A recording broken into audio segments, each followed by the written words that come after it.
మాజీ సీఎం జగన్ పై TDP MP Bhupesh Reddy విమర్శలు చేశారు. సుమారుగా 30 ఏళ్లుగా పులివెందులలో అధికారంలో ఉన్న త్రాగునీటి సమస్యను పరిష్కరించలేకపోయారని ఆరోపించారు. కూటమి ప్రభుత్వం అధికారంలోకి వచ్చాక పులివెందుల త్రాగునీటి సమస్యకు శాశ్వత పరిష్కారం చూపినట్లు చెప్పారు. ఒక్కరోజు ముందే పెన్షన్లు పంపిణీ చేపట్టి లబ్దిదారులకు అందజేశామన్నారు. రైతుల కోసం 90% సబ్సిడీతో బిందు సేద్యం పథకాన్ని పునఃప్రారంభించామని భూపేష్ రెడ్డి వెల్లడించారు.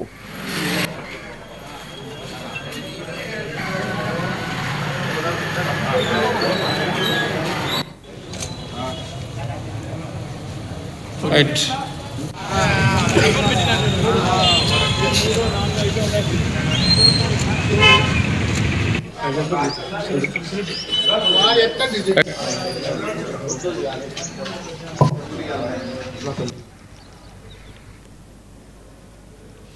ప్రశాంత వాతావరణం